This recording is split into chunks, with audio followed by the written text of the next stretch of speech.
Okay, our next speaker is going to be Neil Warma. Neil has over 25 years of experience in the biotech industry, having founded, managed, advised numerous companies. His most recent role is the CEO of Apexa Pharmaceuticals, and prior to that, Varian Pharmaceuticals. Neil's going to talk to us today about building a solid foundation in the biotech industry. Thanks, Neil. So I'm excited to be here. Thank you, Suzanne. Thanks, Stan and the group for inviting me to talk a little bit and share my 2 cents worth and hopefully motivate and encourage you folks to keep on the path. I am curious. We were told that there's a lot of folks here, obviously, that want to get out there in the process of or have started companies. Just by a show of hands quickly, who here has started or is interested in kind of launching a company and getting out there in the biotech world? Yeah, so many of you. That's good. I just want to make sure you're talking to the right audience. I know you are. But so it's exciting. As I said, you hear a lot of this, and maybe I'll kind of turn it around a little bit. I've been doing this for a number of years and in a few different countries and enjoy it, obviously, because keep coming back for more. But as you probably hear from a lot of the folks, not necessarily the doom and gloom, but the long path, the light at the end of the tunnel, the hurdles, the challenges, the tough times. I mean, I'd probably turn it around a little bit because, I wouldn't be here, and I know a lot of us wouldn't be here if there wasn't something good in this. And for me, as I said, I had a number of years in large pharma and then jumped into the entrepreneurial world, started my own company, and continued down the entrepreneurial path. And for me, in the biotech world, there is really nothing more invigorating and exciting than being in this space, in this industry. And I see that with the colleagues of mine around the world, certainly in the US. And these are colleagues who've been very successful in biotechs. They've started and they've sold and they've made lots of money and they keep coming back for more. But they are so passionate about what they do and they love this industry. And I'm one of the same. So I admire and I encourage you to kind of jump in. Don't necessarily see this as a slog through hurdles and challenges and even the paths that deviate, which they always do, but it's really exciting. And as I'll try to jump through here, some of the stuff and some of the challenges are kind of fun working through. It's a very, very complicated industry, this whole idea of drug development, in addition to dealing with the complicated science, but getting a company started and managed and funded and commercialized is extraordinarily, complicated. And for what I think is probably the best kind of result at the end of the world, or the best reason for doing it is to impact positively somebody's life, save a life, improve quality of life. It's a pretty darn complicated path in order to achieve that, but there's nothing more satisfying. So just kind of jumping through, and if you can see that, as I said, I'm just kind of looking at, and I've had the good fortune. I've been in Houston for 10 years now, kind of run the previous company was a public NASDAQ listed company. I've done private, I've done public, and I'm fortunate enough to be associated with a number of folks, many of the speakers here, and kind of understanding and being part of their scientific world and looking at opportunities. And there's some outstanding opportunities here in Houston. I think for folks that are, and I'm not from Houston, I'm originally from Canada, but I've been here now 10, 11 years, and it's really exciting, especially in the past 2 or 3 years, what has kind of transpired locally in Houston. You obviously hear the stories of Boston, San Fran, San Diego, but really in the past 2 or 3 or 4 years in Houston, the emergence of the biotech industry is really, really exciting. I know Casey will speak to this in a minute, but the people, the money, the enthusiasm around the biotech and where it's kind of come in the past couple of years is really motivating. So as I said, you should be excited about kind of launching yourselves into this space. It's tough. It's certainly not the infrastructure of a Boston, but it's a lot better than it used to be, and it's really a vibrant community. But even looking at some of the companies, for me, it's just really important, as you've all heard, and I won't repeat and hammer on some of this stuff, but that foundation in this early stage of a biotech company is so critical. And I'm still not really surprised because I've seen a lot, but I'm surprised when I kind of look at some of these emerging companies here locally, and they're coming from the big institutions, whether it's the MD Andersons and the Baylors or the UT Southwesterns. Some of these guys, you step back and they're 2, 3, 4 years into company formation, and you scratch your head saying, the foundation you've built is kind of wobbly or it's weak. Like, what were you guys thinking? And you don't want to criticize, but some of the stuff was, I wish you'd done this earlier. I wish you'd kind of looked at this earlier, because going back and having to re-mortar and brick and mortar some of this stuff is almost impossible. And even if you might have the determination, convincing somebody else to kind of go back and step back a couple of years and rebuild and patch up the wall, it's going to be really tough to find folks that want to come and repatch and build up and fill the cracks. So stepping through and building the foundation at an early stage, as you've heard throughout the morning, is absolutely critical. And there's some of the bricks, and I'll touch on a few of them kind of moving forward, but it's really important really early on to consider all of the bricks. But again, it's not so much, oh my God, it's so daunting, it's what a pain, I don't want to have to do that. If you don't want to have to do that, you're probably in the wrong space. Because again, it should be really interesting and mostly exciting to kind of branch out into that clinical, preclinical, business, commercial world. And if you don't want to do that, you know, again, maybe you need to rethink. If it's just the science that you love and nothing else, stick with academia, not to discourage, but you need to be able to embrace the bigger picture, because that's what's needed moving forward. And even looking at, and these are just some of the, I mean, I sat the other day thinking, okay, what are some of the, and I noticed this was one of the questions too, which is kind of a nice coincidence. What are some of the personality traits that are kind of necessary, or that, I mean, I have some of these, I think I have a few of these, I hope, but I'm even looking around at my colleagues, you know, trying to understand what drives them, what I like about them in this world.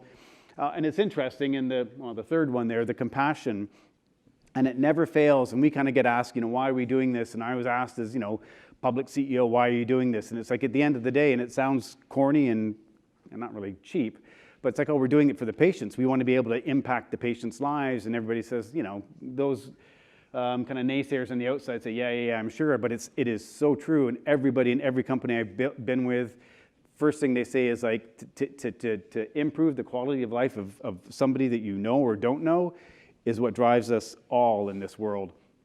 So compassion is huge. You know, enthusiasm, obviously you've got to be enthusiastic about your own product, your own project, because if you're not, no one else is going to sign up with you. If they get the sense of, oh, I'm not that enthusiastic, I don't know if it works that well, you know, again, you're not going to get anybody to join the wagon. But at the same time, that, you know, realistic, you want to be optimistic, but you better be realistic in time expectations and cost expectations. Otherwise, you're going to, you know, you're going to mislead yourself and, you know, and you know, not be happy at the end of the day. Committing the time, you've heard, this cannot be a hobby. You can't step into this kind of, you know, a couple of hours a week. You have to commit to doing this. What that implies for your academic position, you got to figure that out, because it's tough to do both.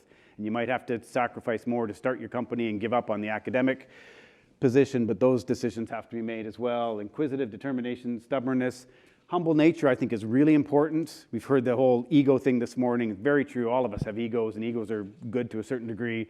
But many of the successful people are still extremely humble. Look for advice, take advice. Don't think, and if anybody here thinks they know all the answers, this is a piece of cake, again, wrong industry, you will get slaughtered in this business.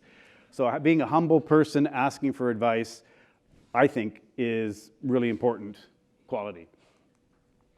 And just a couple of maybe obvious things, but when you launch into this, you want, you know, breakthrough science, really remarkable, exciting science, unmet medical need, and then you want to start de-risking, which you hear a lot, building those bricks and de-risking as much as possible in a stage-appropriate manner.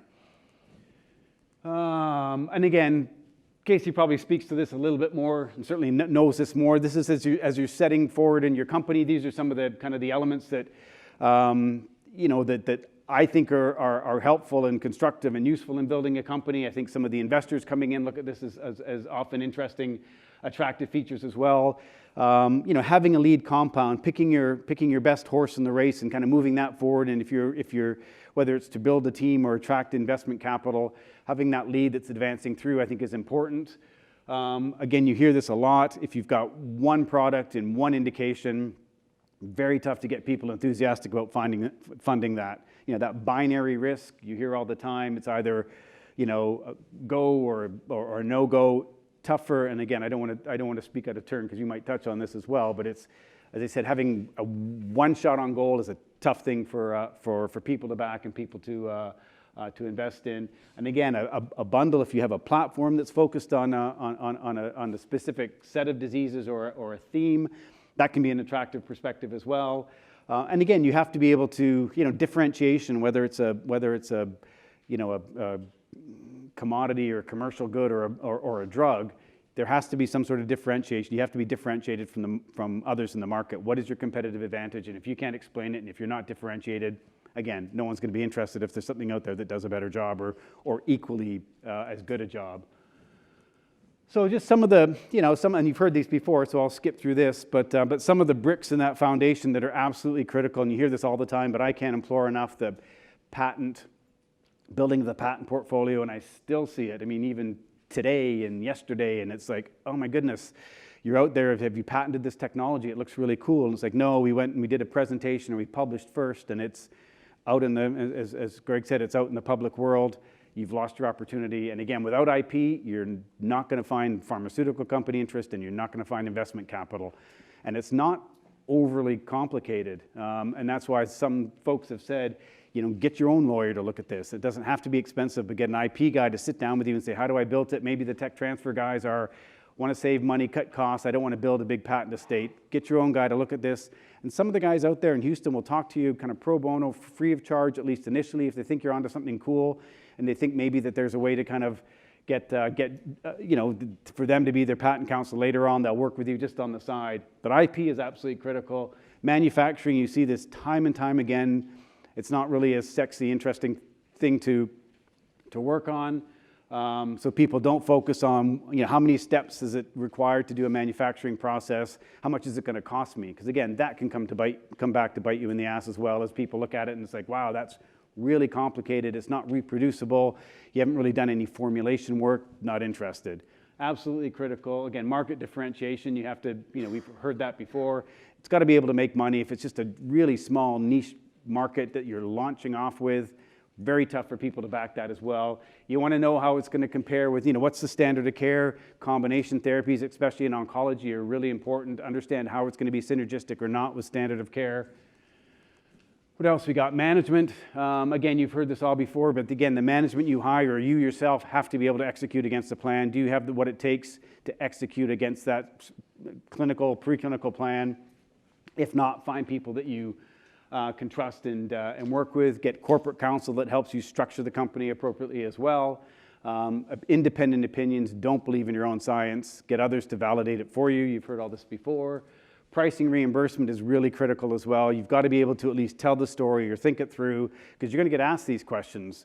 And you're going to get asked these questions by people who want to advise, people who want to join your team, people who want to invest in the company.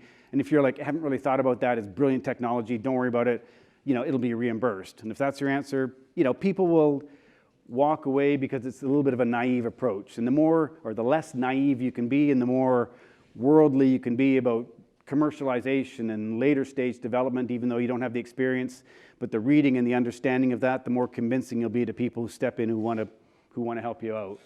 Regulatory pharma as well, we've heard that before.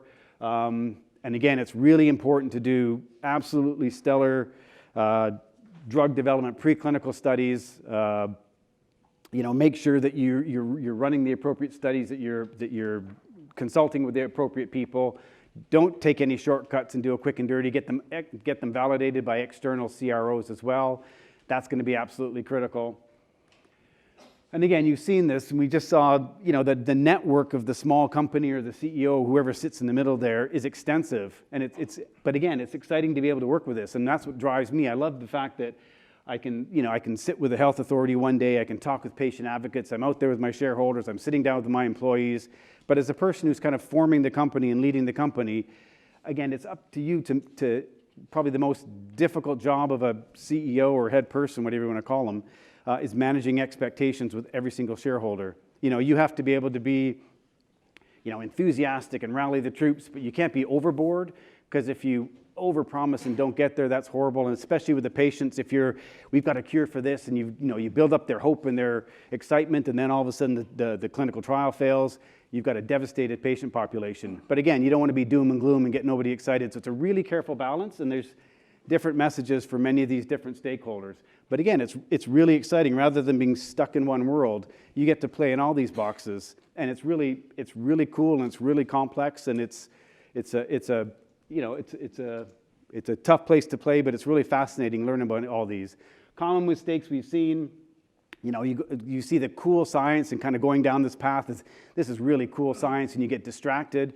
Very tough to stay on the true and narrow and just stick to the IND enabling studies or the clinical plan. That's why consultants and people coming in to advise are really, really critical. The rest you've heard as well. You need to you need to, you know, nice subtle clue, Suzanne. Okay, one more slide. So this stuff you've heard before as well. And then key things to remember, again, I can't hammer enough on the IP. Get out there and file the IP, you know, talk to your tech transfer guys and work with outside folks to figure out how to best structure your IP. And this is interesting as well. You often hear this, even colleagues and people down the hall or in the same institution or the institution down the street. If there's somebody doing similar work, partner up and join with them. Because again, you want one really exciting company as opposed to kind of in a bit of a rat race with your colleague down the road who's doing something similar. That's not a good place to be. So talk, you know, openness, transparency, and hustle and communication is really important. You've heard this before. You know, don't piss off your tech transfer office. They own the IP. You know, you better make sure you have good relationships with them. And again, they can be extremely frustrating. Don't get me wrong. I've thudded my head against many a wall trying to deal with tech transfer offices. But at the end of the day, you need to work with all these people. So take the high road, you know, be transparent, be open and honest, and work with your partners. And then the last point, which is an interesting one. I thought about this the other day, and this gets hammered, you know, certainly hammered into every kind of CEO's frame of mind early. And even, you know, running a public company, and as a public company, you look at your shareholders and they phone you up every 5 minutes and let you know what they think. But it's important to understand that that's, at the end of the day, you're impacting patients' lives and people's lives, which is the most important. But the people that contribute to the company and the shareholders are kind of that whole network, but certainly your investors and certainly yourself. You want to generate shareholder value, and if you do that, you know, you'll help the patient at the end of the day, you'll make a lot of money, but understand what value means, how you create value. As I said, great data is probably the biggest contributor to data, but you're the biggest shareholder initially in the company. So you want to generate value for yourself, kind of selfishly, but at the same time, you want to understand who the other shareholders are, how you add value for them, because that's what's going to get hammered into your mind every single step of the process. And as soon as you deviate from that, it's like, I'm not going to worry about shareholder value, then things start not happening or happening not very well for the company. But it's a good thing to focus on shareholder value, certainly for yourself and certainly for the patient, that it all comes together if you follow that simple path. Thanks.